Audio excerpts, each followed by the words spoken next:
보면 첫 번째 문제가 뭐냐면 술이에요. 내가 술을 잘 안 마셔. 어쩌다가 한두 달에 한 번씩 마셔. 근데 그것도 문제가 올 수 있다는 거죠. 너무 억울하죠. 가끔 먹는, 가끔 즐긴. 인생은 즐겨야 되는데 정말 먹는 거로 즐겨야지 어떻게 사냐. 이런 말을 말씀하세요. 근데 이렇게 문제가 오는데 어떡합니까? 아세트알데히드, 이 술에서 이 성분인데요. 알코올이 대사되는 과정에서 만들어지는 독성 물질이에요. 근데 위산을 과다하게 만들어내서 가스를 발생시킨다는 게 이 문제점이에요. 그 가스를 발생시키면 어떻게 된다 했죠? 열이 순환하지 못해서 혈관을 확장시켜 비염을 유발한다고 합니다. 뭐 내가 술을 먹고 이게 유발 안 되는 분이 있어요. 왜냐면 그쪽 코 쪽에 비염 쪽에 강하신 분도 있고 그렇지만 우리가 술을 먹고 이 독성 물질은 반드시 나온다는 거. 근데 내가 간이 좋아서 해독할 능력이 지금 충분해. 그러면 문제가 안 되겠지만 이게 언제까지냐는 거죠. 갑자기 올 수도 있어요. 근데 비염이 생기기 시작하면 끝도 없다는 거. 건강할 때 건강을 잡아줘야 됩니다. 너무 억울하죠. 맵고 짠 음식 너무 맛있어요. 밀가루 음식이나 떡. 이게 왜 문제가 될까요? 소화하기 힘든 음식이죠. 가루로 만든 음식, 밀가루, 빵, 그 다음에 떡은 쌀가루로 만들었죠. 이러한 음식은 소화하기 힘든 음식이에요. 소화하기 힘들면 위산은 더 많은 위산을 과다 분비하게 돼요. 그래서 문제가 오는 게 뭐예요? 소화액은 한정됐는데 내가 떡을 조금 먹었어. 대부분 어떻게 말씀하시냐면요. 저한테 이렇게 말해요. 나 떡 요만큼밖에 안 먹었어. 손가락밖에 안 먹었어. 근데 체한 것 같이 느낌이 안 좋대요.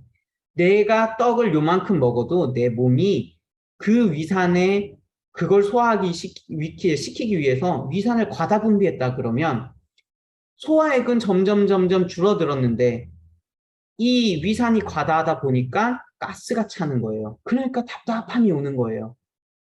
잘 생각해 보세요. 내가 떡을 요만큼밖에 안 먹었는데 소화가 잘 안 돼. 그러면 소화가 잘 되는 음식을 드셔야 됩니다. 뭐 일반 음식으로 드시기 힘들다 그러면 썬라이드 음식을 조금 내가 몸이 어느 정도 좋아질 때까지 관리해 주는 게 정말 중요합니다. 그래서 음식과 관련돼 있다는 거. 단 음식, 달달한 거 너무 땡기죠. 요즘같이 조금 물가 상승하고 경제 어렵고 스트레스 받을 때 단 거, 초콜릿 딱 하나만 물고 있어도 순간 웃음이 지어져요. 단 음식이 그만큼 우리 몸에 이제 호르몬에도 영향을 미치지만 장점과 단점이 있다는 거. 단 음식과 비염. 단 음식은 열량이 너무 높아요. 그렇기 때문에 혈관을 확장시키고요. 단 음식 자체가 여기 뭐라 돼 있어요? 염증을 일으키기도 한다고 합니다. 그러니까 단 음식에 의존을 하기 시작하면 우리가 담배 피는 것도 똑같아요. 엔돌핀의 생성이 스스로 안 되기 때문에 처음 담배를 피면 입대기 시작하면 계속 펴야 되잖아요. 단 음식도 똑같아요. 내 몸이 적응하고 그 코티솔, 스트레스 호르몬이랑 싸울 수 있게 만들어줘야 되는데 내가 스트레스 받을 때마다 단 걸 먹었어요. 내 몸은 커버 능력이 떨어집니다. 그렇기 때문에 단 음식을 계속 찾다 보면 처음에는 괜찮을 수 있지만 나중에는 비염이 올 수가 있고요. 다른 문제가 올 수가 있습니다. 그리고 소화되지 않은 기름진 음식, 전을 부쳐 먹거나 이제 비 오고 막 이러면 또 전 부쳐 먹잖아요. 그런 기름진 음식이 장내에 식적 쌓이는 거죠. 식적으로 쌓이면 가스가 발생돼서 체내 열순환에 차단이 되는 거예요. 여기 보면 먹구름이 껴있죠. 이게 가스층이에요. 이제 장 속에 이러한 기름진 음식이 쌓여버린 거죠. 우리가 음식물을 내가 안 먹고 음식물을 36.5도 여름에 밖에 이렇게 놔뒀다고 생각해 보세요. 악취가 날까 안 날까요? 엄청난 악취가 나면서 가스가 발생해요. 그 장에 식적이 쌓여 있다 그러면 가스가 계속해서 나오는 거죠. 그래서 식적으로 인해서 비염 증상은 악화되는 거예요. 근데 이 식적을 어떻게 빼요? 일반적으로 뺄 수 있을까요? 내가 굶어서 뺀다? 과연 할 수 있을까요? 내가 운동해서 뺀다? 뺄 수 있을까요? 그래서 저는 정말 선라이더 선트림 플러스가 정말 대단하다고 저는 정말 생각하고 있거든요. 선트림 플러스는 단순한 체지방 감량이 아니에요. 한번 잘 생각해 보세요. 소화 안 됐을 때, 소화 안 됐다는 말은 이렇게 식적이 쌓였을 때 밀어낼 수도 있고요. 정말 대단하다는 거예요. 비염과 관련된 파생질환이라고 나와 있지만 내가 가스층이 쌓이고 열순환에 차단됐을 때 발생하는 문제점이에요. 아까 제가 말씀드렸죠. 여기 장에서 가스가 이렇게 층이 있는데 열이 밑으로 못 내려가고 여기서 돌고 다시 위로 올라왔어요. 그러면 홍조도 올 수 있겠죠. 그리고 아까 뭐라 했어요? 우리 몸은 지금 이대로 살아가선 안 돼 하고 혈관을 확장시켜요. 그러면 얼굴도 솔직히 늘어지겠죠. 그리고 눈이 어떻게 돼요? 눈이 가려움증이 생길 수 있고요. 결막염이 생길 수 있고요. 안구 건조증이 생길 수가 있어요. 그리고 시력 저하도 올 수가 있고요. 눈으로 염증이 이동하게 돼요. 그리고 귀로 가면 어떻게 돼요? 염증이 또 생길 수가 있죠. 중이염을 유발할 수 있다고 합니다. 그리고 코 혈관이 약해져서 코피가 수시로 날 수가 있어요. 어떤 분은 이래요. 내가 피곤하면 코피가 잘 나. 그게 과연 정상일까요? 정상이 아니라는 거죠. 코피가 피곤해도 나면 안 돼요. 근데 혈관이 그만큼 약해져 있다는 건데 왜 그럴까요? 내가 먹는 음식을 꼭 체크해 보시고요. 내 장, 위와 장 사이에 그 식전이 있지 않은지, 가스가 어느 정도 발생하고 있지 않은지를 체크해 보셔야 돼요. 그러니까 결국 건강을 체크하려면 내가 먹는 입에 뭐가 들어가는지를 꼭 체크해 보셔야 합니다. 그래서 기관지에는 당연히 문제가 오겠죠. 비염으로 인한 콧물이 목 뒤로 넘어가서 편도 결석을 유발할 수도 있다고 합니다.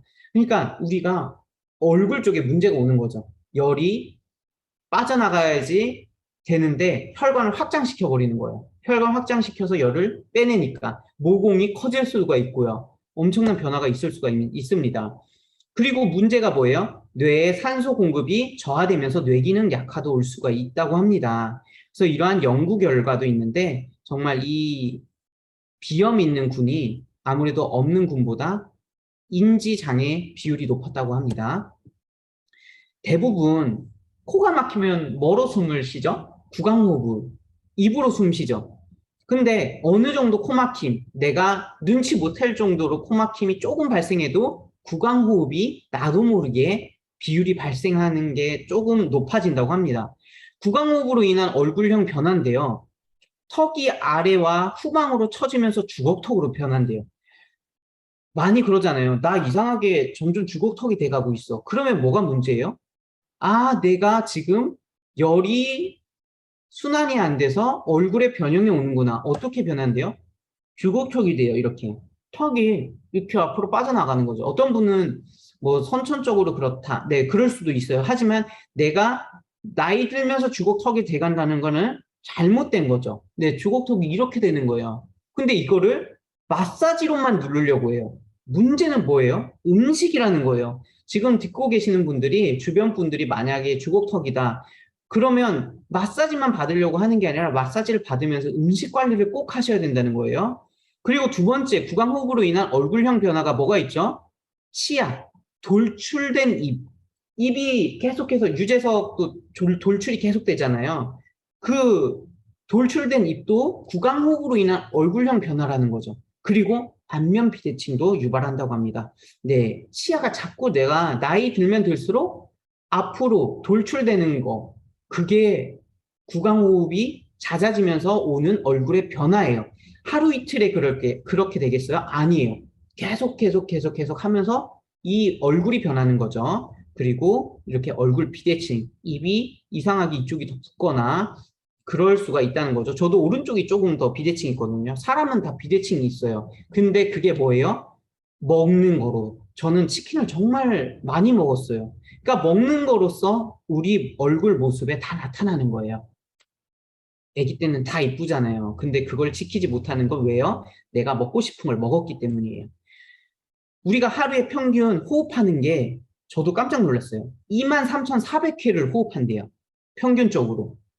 그런데 13,500리터의 공기가 들어왔다 나갔다가 내가 무의식적으로 호흡을 내뱉고 들이마시고 이 하는 총량이 13,500리터의 공기. 그러니까 당연히 이게 변형이 올 수밖에 없겠죠. 정말 어마무시합니다. 그만큼 우리의 들숨, 날숨, 이 호흡, 자세가 중요한 게 아니라 뭐가 중요하다 했죠? 포인트.